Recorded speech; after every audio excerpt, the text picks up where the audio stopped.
free? As free as anyone is today, pal. How much to downtown? $15 plus tip. That should work out to around $22.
Afternoon, folks.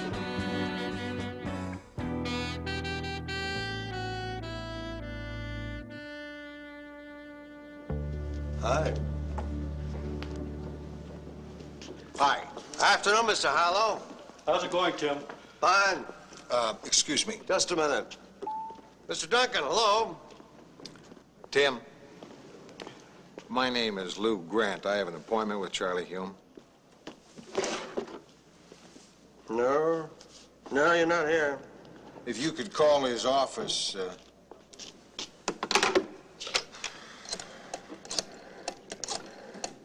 Miss Apthorpe, this is the lobby. There's a guy here says he's got an appointment with Mr. Hume. What? Well, hold on a minute. What was that name again? Grant. Grant. Oh, okay. Okay. Here. Put this outside your pocket. Don't take it off. It's only good for the 4th floor. Outside the elevator, first door on the right. And don't go anyplace else.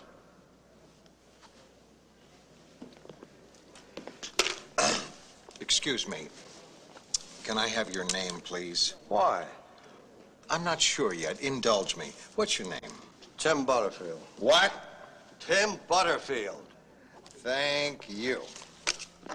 Why do you need my name? My Christmas list.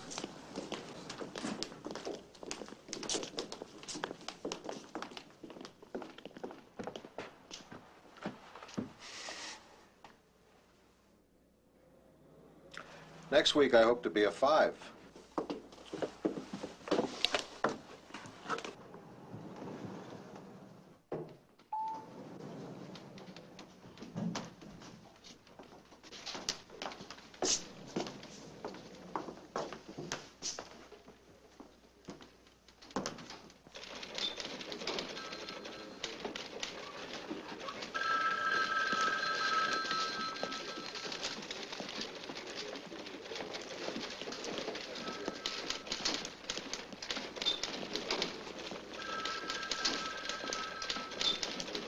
Summaries, please, people. Excuse me. Can you help me? Yeah, I'm to see Charlie Hume, the managing editor. right across the room. Is that your city editor? Johnson, have you got that summary? No, that's Art Donovan. He's the assistant city editor. He's just filling in. Uh-huh.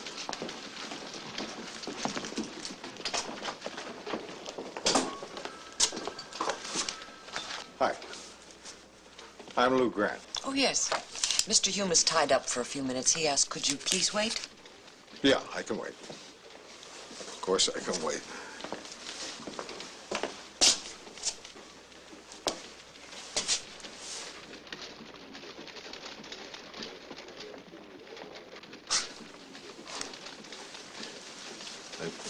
Nice.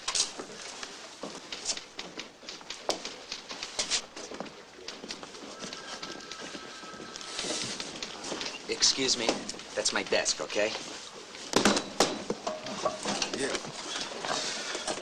Could I have your name, please? Bella Abzug. Hello, this is Rossi. Yeah, get me Driscoll at the Cophouse. Come and sit over here. It ain't much, but it's home. Thank you.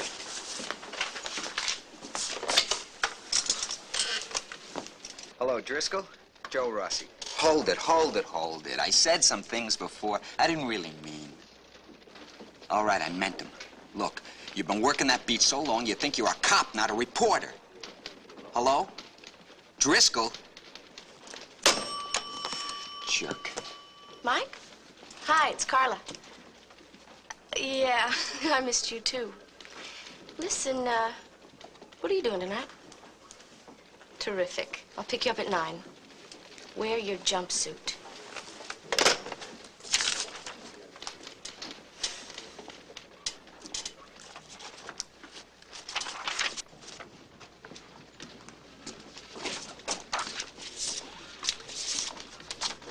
You like this?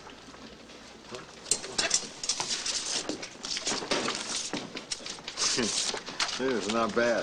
Stinks. I'm Lou Grant.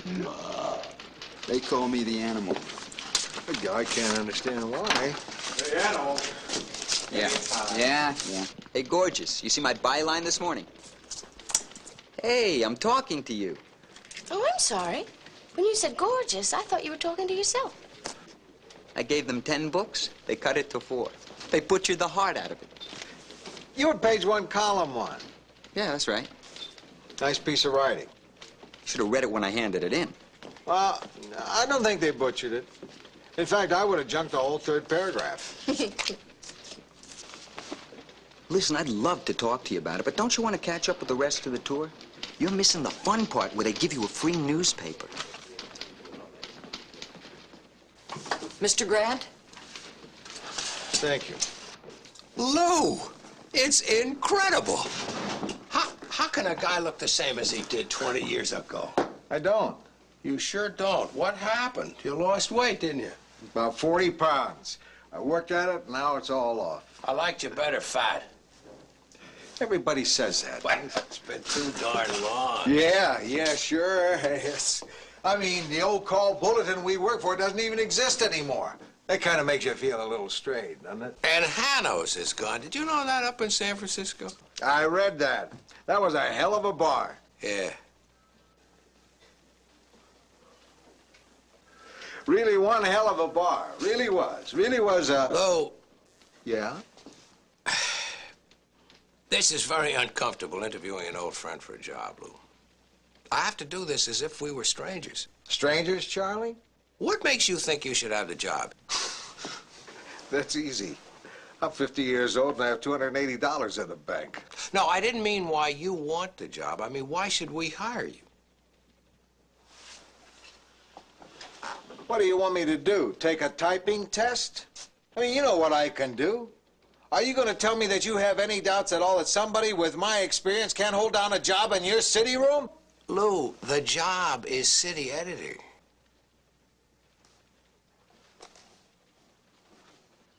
Yeah. Oh.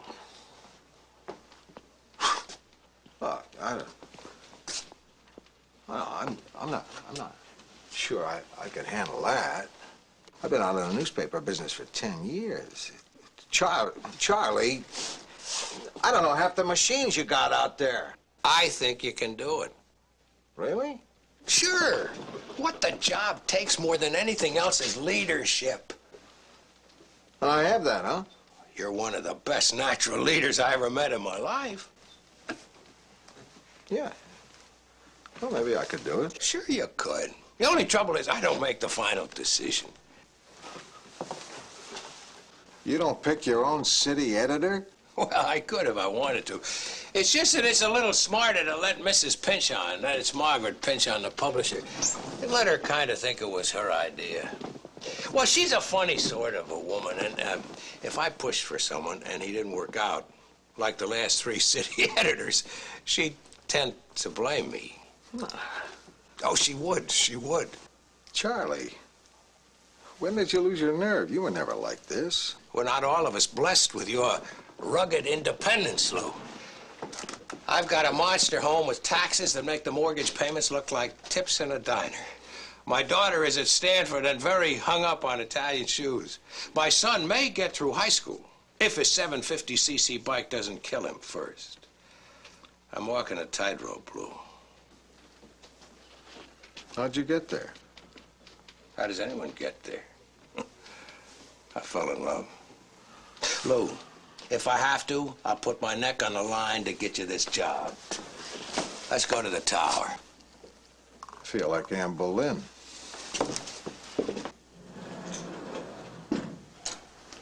What'd you tell her about me? Nothing. And don't mention you were working in television. She hates it. But what do I tell her I've been doing the past 10 years? Tell her you were in jail.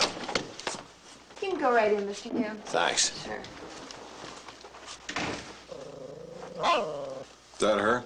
No, her dog, who she keeps with her constantly. Constantly.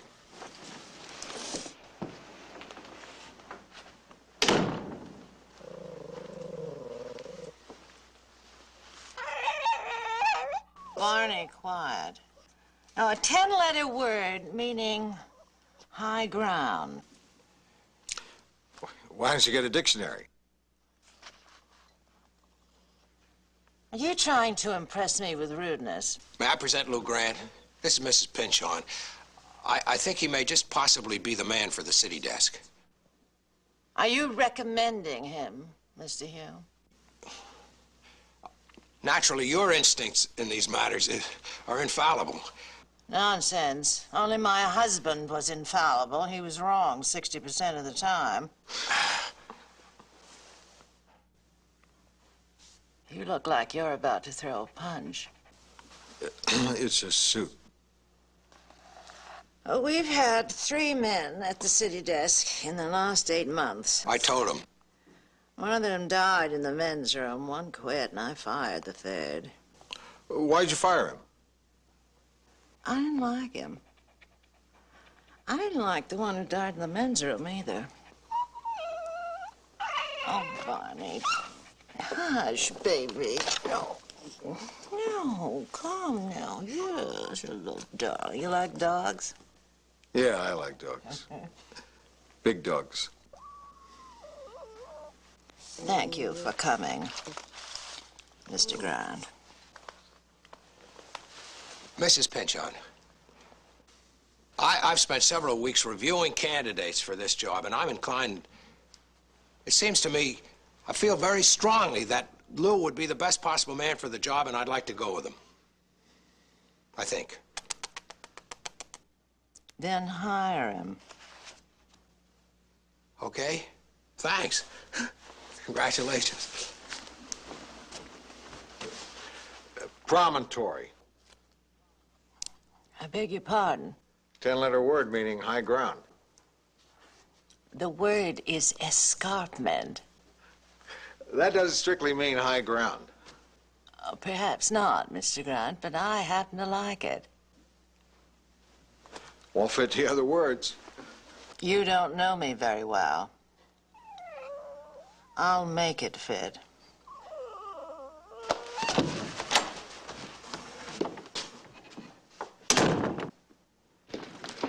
Lou, this is Art Donovan.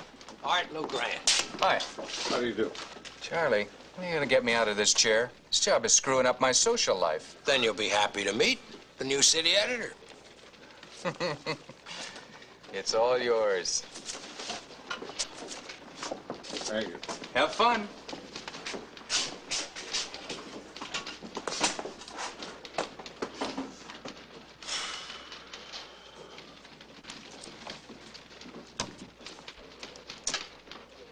Could the following people please come to my desk? Joe Rossi, the animal. And will one of the copy boys please go downstairs and tell Tim Butterfield that the city editor would like to see him?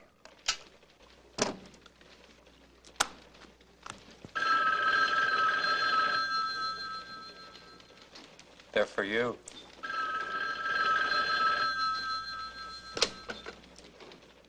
City desk.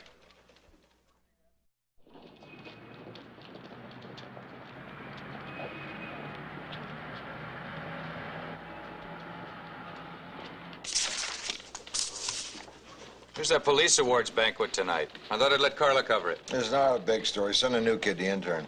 Oh, I think we have to do better than that. Take a look at this memo.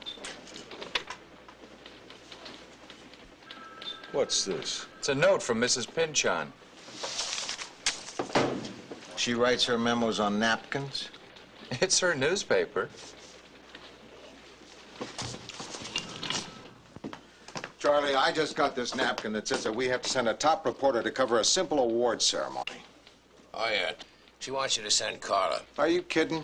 We can get the speech from their PR guy, and any kid can check out the rest. Well, the bottom line here is that Mrs. Pinchon feels we've gotten a little unbalanced with negative police stories. Huh. We don't make the news. Sure we do. By what we pick to cover. Tonight's ceremonies, for instance. Send Carla. It's like using great booze to wash your socks. Units 23 and 17, 23 and 17, southbound Harbor Freeway between Slauson and Imperial. Overturned tanker. Traffic backed up 11 miles. Handle code 2.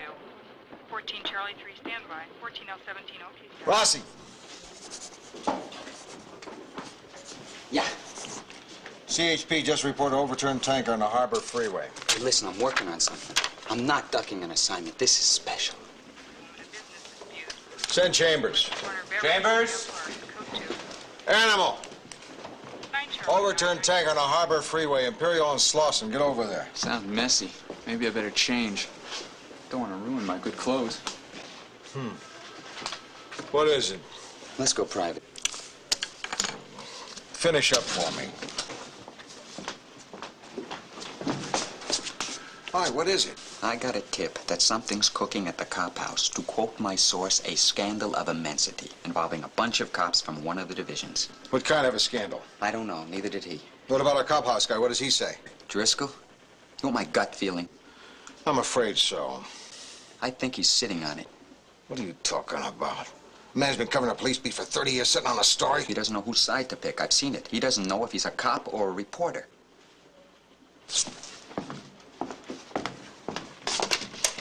Get me Driscoll. You don't like Driscoll, do you? He's a dinosaur. It's all over. Whatever happened to him was over a long time ago. I'm a dinosaur. It would be nice if you argued the point. It would be smart if you argued the point. I didn't mean you. Look, whatever you want to call him, the man is sitting on a story.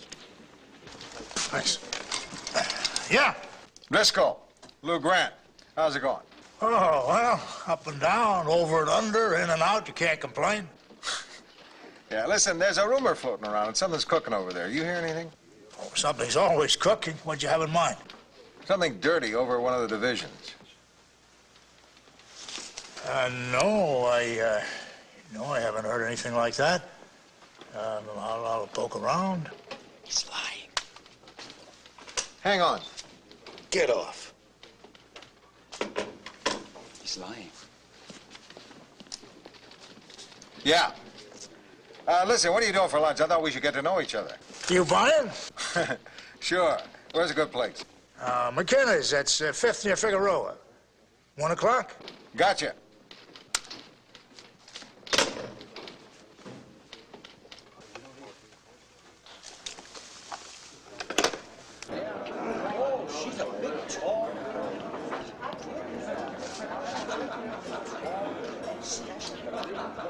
What she just got. Oh, that's beautiful. George? Hello? What are you drinking? Ginger ale, straight up. Bumpy wagon?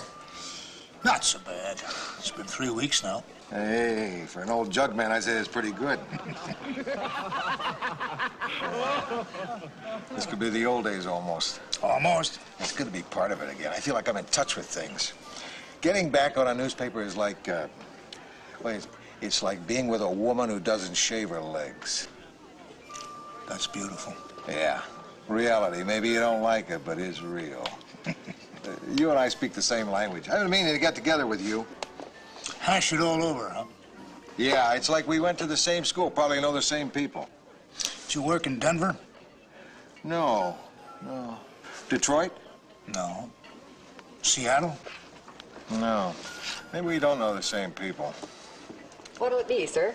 Oh, I'll have an iced tea and a hamburger. Wait a minute.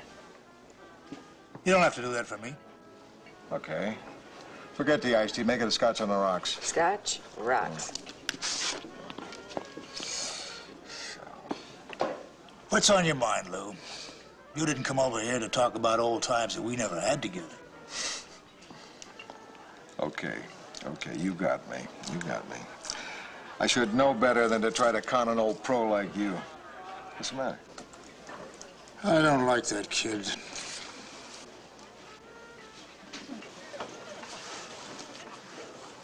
No. I'm not nuts about him either. But he's good. Real good. Maybe. But he's got no idea of humanity. He doesn't care. Look, George. He's gotten the same tip twice about a big scandal brewing, maybe involving a whole police division here in the city. And he thinks you've been sitting on it. What about you? I thought it was worth a check out. Is he right? If I told you that there was some truth in it, would you let it go at that? What kind of dumb question is that? Maybe I'm wrong. Maybe we don't speak the same language. Lou, believe me, it's nothing. They're handling it themselves. Internal Affairs is on top of the whole mess. I know. Because they told you? They're not going to lie to me. They're my friends. Wait a minute.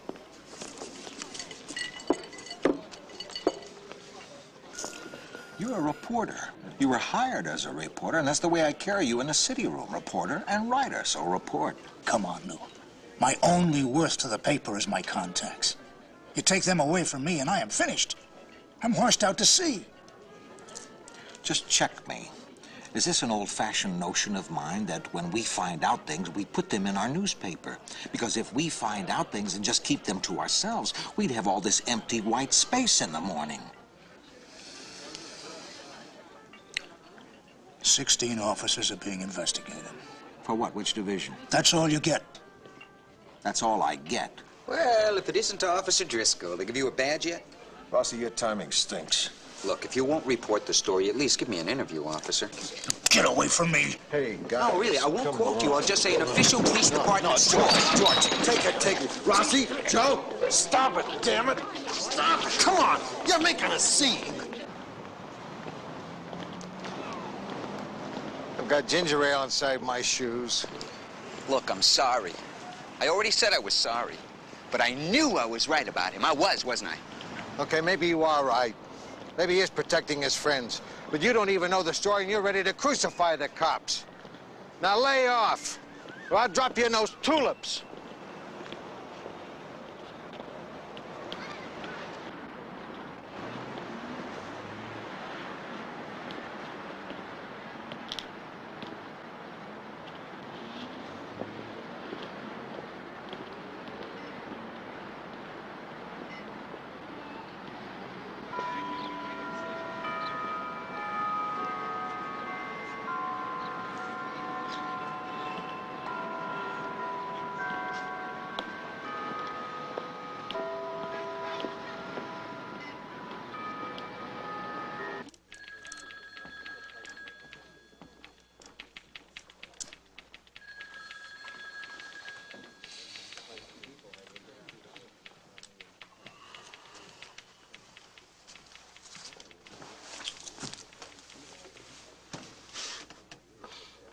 How'd you like to take a week off? What is this, a soft way of shipping me out? Oh, no. I mean it. Take a week off. Relax. Go fishing. I don't fish. I say you had to catch anything. Look, I want you to take that week. I want you out of the way. I'm turning the kid loose, George. We're going for the story. Whatever it is you're hiding, I mean to get it out in the light.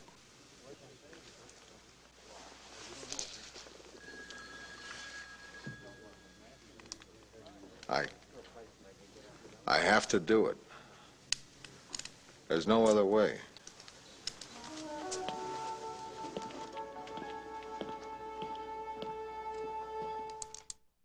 There has been recently, and I thank God for it, an increasing awareness of the loneliness and the insecurities that are part and parcel of the active police officer's life.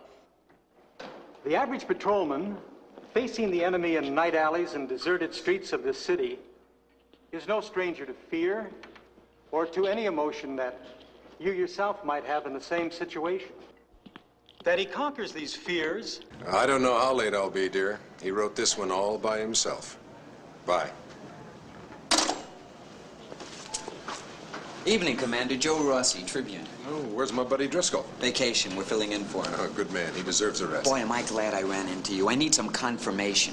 Oh, can't it wait till morning? I'm in my office by 8:30. Well, I just want to make sure I've got the facts straight about that investigation the department's running. How'd you hear about that? Well, it's fairly common knowledge. I mean, after all, when 16 officers from the same division, right? Look, I don't know how you got onto that, but anything you print is going to jeopardize the investigation. Look, I really want you guys to get a fair shake. Now, I know you'd rather have facts than gossip, right? All I will tell you is that there were no 14-year-old girls involved, nor any 15-year-olds either. Well, that is interesting. Furthermore, not one of the parents has filed a complaint. Then I can safely say 16-year-old girls were involved in the, I've said all I'm going to say. We're handling it.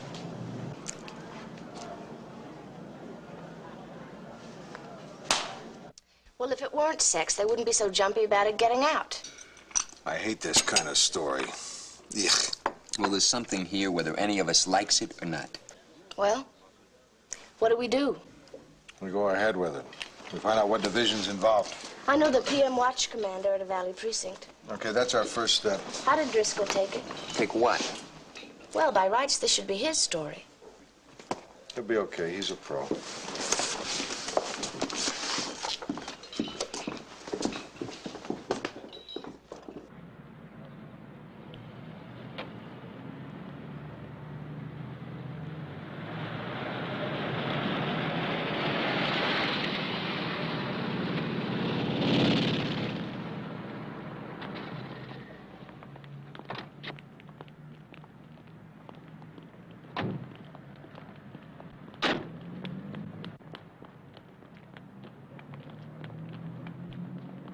Well, hello, sweetheart. You made my day. What are you up to? Oh, you know, a little off-duty visiting. Oh, off duty, huh? What can I get you, darling? What do you want? We have information that one of the divisions is being investigated. None of my boys. But you heard about it. Maybe. So you know that underage girls are involved, school kids. So they say. How? How were they involved? Oh, come on, Matt. You know I'm not out for anyone's blood. Look, I'm gonna be late for lineup. Nat? Which division? Nat? Merry Christmas. What's that supposed to mean? Christmas? 25th. Afternoon. Is this Officer Torres of the 25th Division? My name's Joe Rossi. I'm with the L.A. Tribune, and we're doing a story on the departmental investigation being conducted right now. Yes, I spoke with him last night, but what we're after is your side of the story. Well, can you give me the name of an officer who was involved?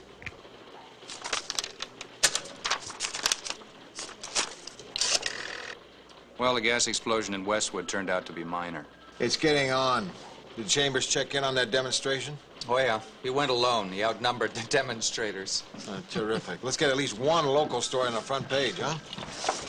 How you doing? Getting there. There are 3 possibilities. 1, the summer camp the LAPD runs. 2, the community friendship project. 3, the sports program. Okay? Good work. Pay dirt. I assume that's your cute way of telling me that you have a lead. I found someone. Officer Lester Trask, 25th Division. I'm on my way. The reason I'm talking to you is that some of my friends called me after you phoned. I just wanted to tell you our side of the story before this thing gets blown up into something ugly. Were you on duty at the time? No. None of us were. The program was volunteer. It was an off-duty assignment. That's why we got to pay for our own lawyers. Been informed that these charges aren't job-related. What are the charges? I don't know yet. Contributing to delinquency, unlawful intercourse. Doesn't sound too good, does it? Did you know how old the girls were? So when this happened the first time, it was a victory celebration after a tournament up above Santa Barbara. We were on a beach, you know, we lit a fire, some guy had a guitar. There wasn't any discussion about how old people were. How old are you? How old am I? My wife is only 19. How old were the men? 26 to 37.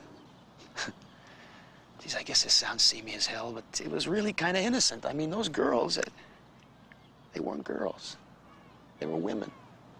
You should have seen them. 16, 17, 18 years old. They had no age. They had no age at all. They were what I said they were. They were women. You don't believe that, do you? I'm not sure. Sure you are. They're gonna kill us for it, too. What do you think should happen? I don't know. I really don't know. People love these kind of stories. Love to see a cop get nailed to the wall. I've only been on the force for 3 years. 3 years. This is the whole ball game right here. I got a daughter who's 8 months old.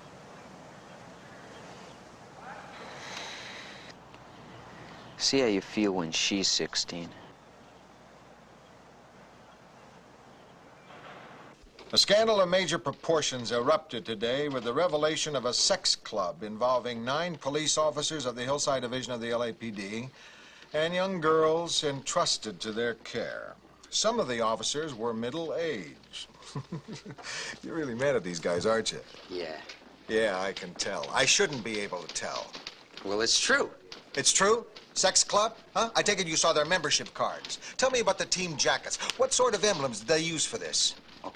Okay, I'll change that. How many of these cops were middle-aged? 1 for sure. That makes 8 for not sure. I didn't know you wanted a whitewash. You should have let Driscoll handle it. You're not afraid of me, are you? No. Ah, too bad. You did some good reporting on this, so I'm going to do you a favor. What? I'm not going to embarrass you by printing this. Redo it. The fact remains they were cops, old enough to know better, and the school children in their charge, school girls, were victims, willing or otherwise. Their job was to protect these kids, not seduce them. Gentlemen, may I present Christine Farrell? Hi. Hello. Tell them who you are. I'm all-star right wing in the Girls Police Soccer League. Miss Farrell's 16. I'm sure that look on your face is purely protective, huh, Rossi? City desk. I'm calling as a favor to an old friend. Your Cophouse guy, George Driscoll, just fell off the wagon. Better send somebody with a sponge and a basket. Where is he?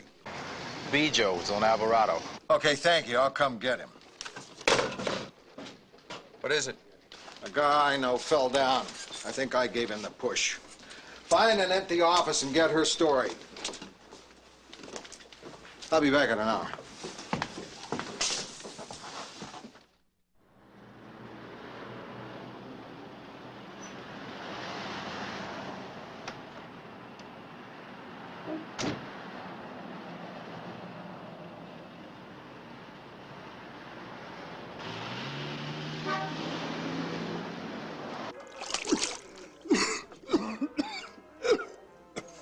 How do you feel?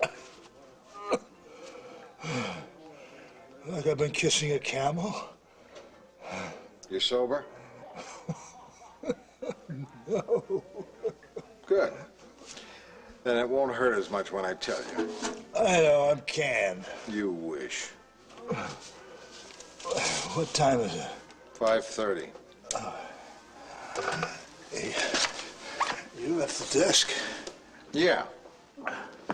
I couldn't wait to give you your new assignment. You'll enjoy working on the food section. Maybe they'll make you wine editor. Oh, quit kidding me. What do you want me to do, George? Leave me alone. Maybe I'll get lucky and I'll fall off a roof. Come on. Look, I'm a drunk. It goes with a suit. Yeah. Maybe you have been around the track once too often. It's too bad. I figured you still had some juice left.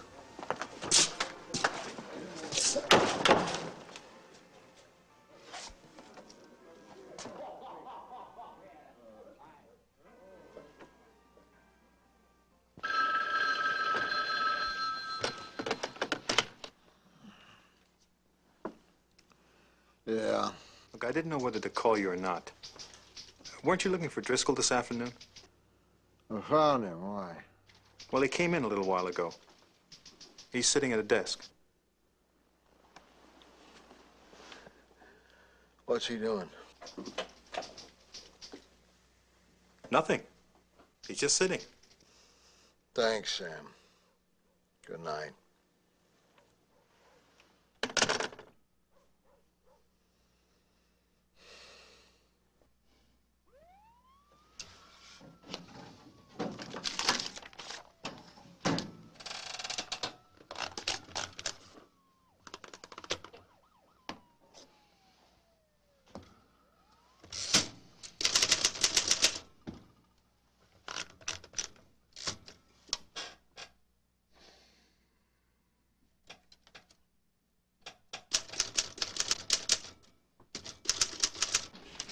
Summaries, anybody?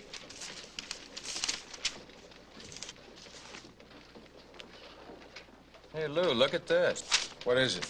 Just found it on my desk. Check the byline. Driscoll.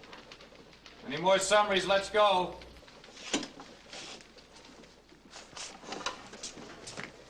Lou, I rewrote the cop story. I read it. It's better. I'd go with it if I didn't have this. Driscoll. Read it. Investigation, alleged misconduct, some of it sexual. I've got all this. Keep going. The investigation raises questions about the tenuous relationship between the police and the press. Several reporters received detailed information about the scandal and chose to withhold it because of professional friendships and fear of jeopardizing news sources on which they had come to depend. I was one of those reporters. I get a better opinion when you start to put out that kind of money. You don't do that. I've not seen this pony. There's more coming in on the wire.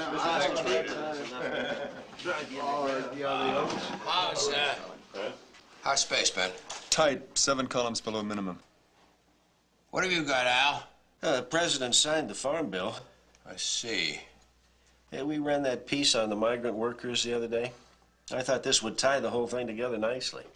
Maybe the farm bill to lead and then a sidebar on what it means to the migrant. I don't know. Why do we always have to lead with national if nothing major comes down? I agree with you, Charlie, especially today when I got something nice, really nice. It's on the budget item 5. Oh, yeah, that police sex thing. Well, it was that police sex thing. Now it's a lot more than that. It's a think piece on police-press relations, some personal journalism, and a life story. Is there a puppy in there, Lou? A little something for everybody. I don't feel comfortable with that story. It's not one for page 1 anyway. Bury it somewhere. Bury it? What? What? Bury it? It's a hell of a story. It's balanced, incisive. It raises moral and political issues that should be raised. Sorry, Lou, I can't agree with you on this one. How many columns do you need for the Rhodesian flare-up? 2 should do it. I'll mark it here with a runover.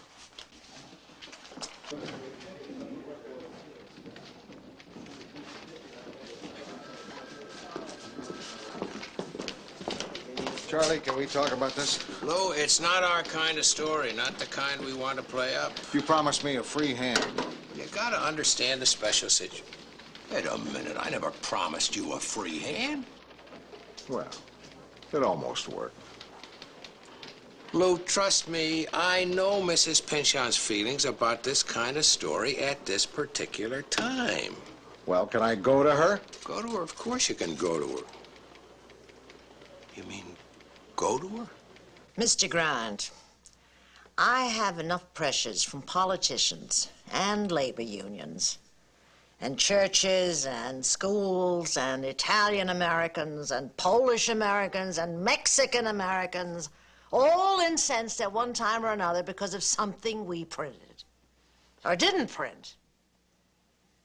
When we moved the bridge column, and the day that we kissed off little Orphan Annie, do you realize how many threats I received against my life? Mrs. Pynchon, there's a... No, Mr. Grant, I don't need you to generate any heat. I get enough of that from my family, for want of a more descriptive word. I have 2 nephews, each more disgusting than the other, each masking his avarice in solicitous murmurings and constant pressures and little whisperings to sell this building, sell this paper that I love, and invest in something more sensitive, more lucrative, like taco stands. A whole greasy chain of them, stretching like the Great Wall of China, from San Ysidro all the way to the Oregon border. I mean, who knows? Maybe beyond. Taco stands, Mr. Grant. And a few shares of majority stock I hold is my only shield between this once great paper and a 1,000-mile ribbon of inedible enchiladas. I feel like a tin roof in a hailstorm. Really? Well, I hadn't even gotten to you yet. Yeah, well, I came up here to talk about a difference of opinion I'm having with Charlie Hume over a story. I am aware of that, and I understand that you left the city desk just before deadline yesterday and you didn't come back for 2 hours. What do you want to talk about? You want to talk about journalism, or you want to talk about how long I take for lunch? Fine. Let's talk about journalism. Now, I think people are tired of reading negative stories about their police. I'm tired of it. You mean we're not going to run this story just because you don't happen to like it? That's right, Mr. Grant. You know, we don't print everything that happens. It's a constant, selective process. I mean, you do it 100 times a day. That's my job, deciding what's important and what isn't. And this story is important. I don't hold a story back just because I don't like it. Look, the difference between you and me is that you run the city desk and I own this paper. And we often hold back stories I do not like. Now, can you accept that, Mr. Grant? You hired me to do a job. You said you wanted someone with a point of view, with a strong point of view. You didn't say you wanted it to be yours.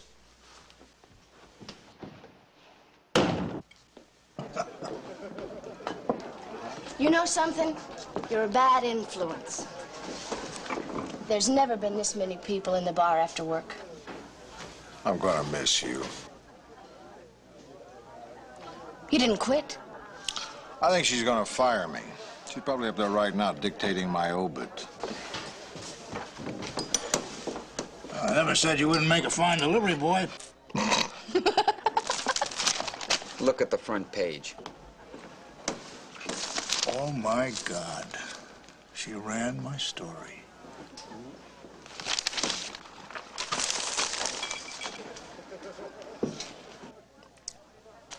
Well, well. We work on a newspaper. A real newspaper. It's a good story, George. I wish I'd written it. As a matter of fact, it's so good, people will probably think I did.